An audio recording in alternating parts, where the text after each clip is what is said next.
Have you ever wanted to take both towers in duo lane by 5 minutes in?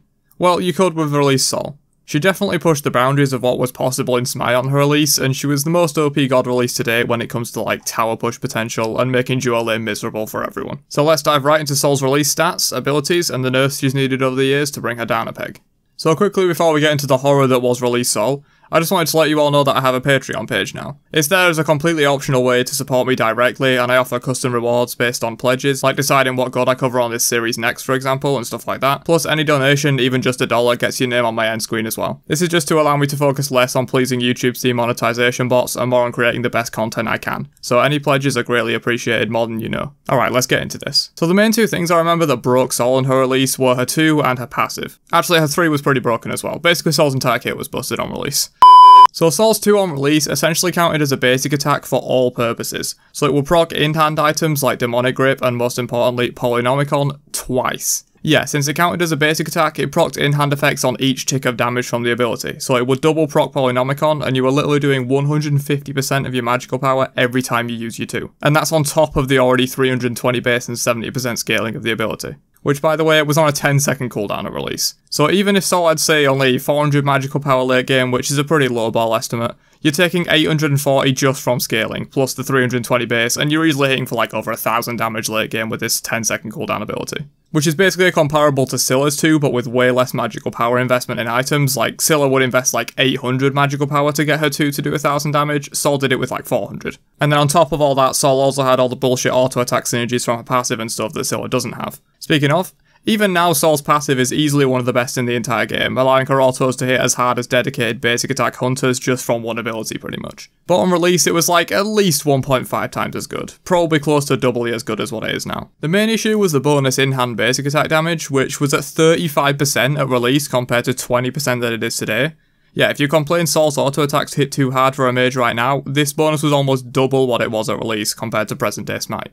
But we're not done yet. She also gained 33% bonus magical power, so late game probably like 100 power at least, aka Scylla's entire passive or more, and also that same 33% bonus in attack speed, which is close to some hunter steroids that have dedicated abilities with cooldowns that cost mana to use. So basically to recap, Sol's passive on release was Scylla's passive, a slightly downgraded Rama 2 with a 0-second cooldown, and about 3 Telkine's ring passives in a single ability for no mana cost. So this plus the stupid interaction slash bug with her abilities hitting towers for some reason, and she could pretty much push as fast as 2 hunters just on her own. Because not only does she get all those bonuses, which by the way, the 35% bonus damage on her passive does apply to auto-attacking towers as well, but she was also a magical god, which, for those of you who don't know, physical gods have their damage to structures reduced by 15% to stop hunters just being able to push towers instantly. But magical characters, which does include Sol, Kronos and the like, actually have their basic attack damage to structures increased by 20%. So not only did Sol have all of her bullshit stuff, she also does 35% more damage to towers than physical gods do just by default. So the culmination of all of this was the reason why she would end duo lane in under 5 minutes basically every single game. Alright, so I'm just adding this in now afterwards because I've just found out after searching the wiki and stuff that Sol's passive in the PCS phase before she was actually released gave 50% bonus basic attack damage. So the 35% that it had when she released was absolutely fucking busted and needed nerfs, but it was 50% in PCS. That's why it was so crazy where she was like destroying towers in like 1 minute. But Sol wasn't just a tower pusher. No, she also had insane damage to gods as well, and the safety to back it up. Her 3 currently is already annoying because it gives her full immunity to everything for like 2 seconds, but on release, if you were caught in the trail when it exploded, you got stunned for,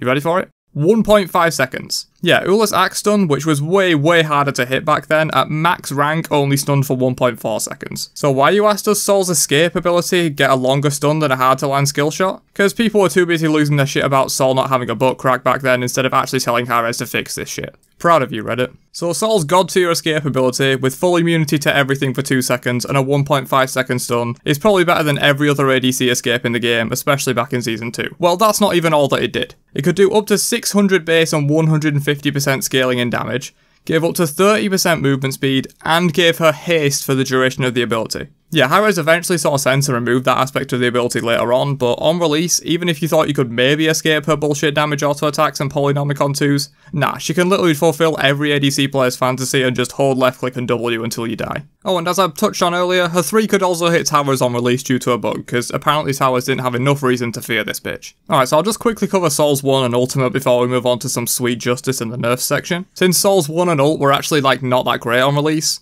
The one was basically identical to what it is now, except the healing was a lot less at lower ranks, and the ult was actually really slow and kinda hard to aim, though it was still really good for burning objectives, as it always has been. It is interesting though that a god can release with a garbage ultimate and a pretty mediocre first ability and still be the best god in the game by far. Literally, you could keybind your ult to alt F4 and still win every game with Sol at release. It was a seriously dark time for duo lane mains. Alright, as promised, let's go over some of Sol's many nerfs, and I guess 1 or 2 buffs she's received since her release in October 2015. So the first patch after her release, on October 20th, 2015, patch 2.16, she was hit with most of the major nerfs she would receive, though a few things definitely needed adjustment even after this huge nerf patch. Can I just give a shout out to Hi-Res for this though? I wish they still nerfed OP releases this fast, but we can dream. So Sol's passive was the first on the chopping block for this patch, rightfully so. This wasn't the only set of nerfs for this passive, but it brought it down a peg for sure. So after this she only had the tier 1 tower in 5 minutes instead of both, I guess.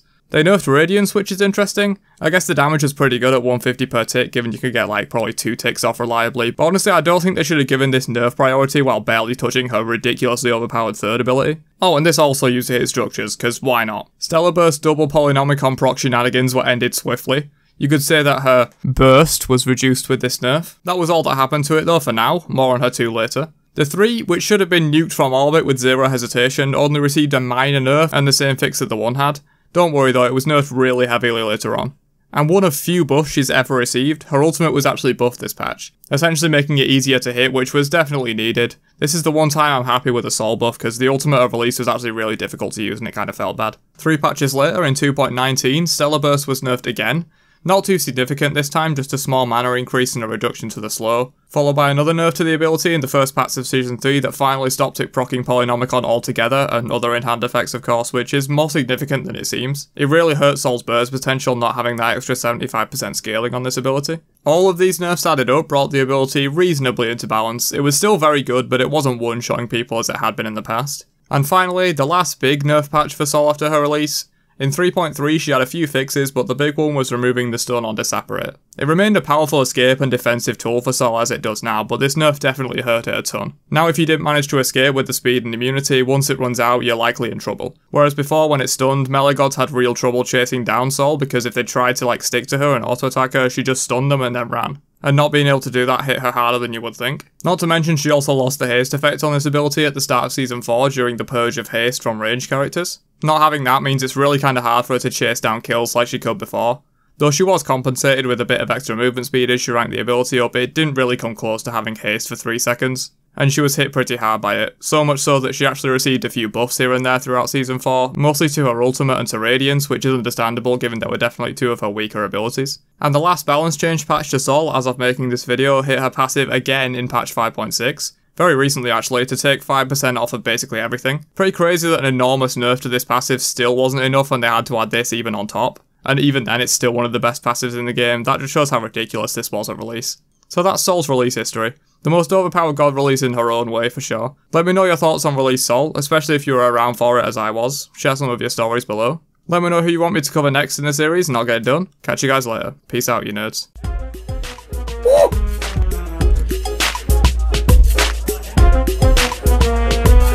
I'm a gnome!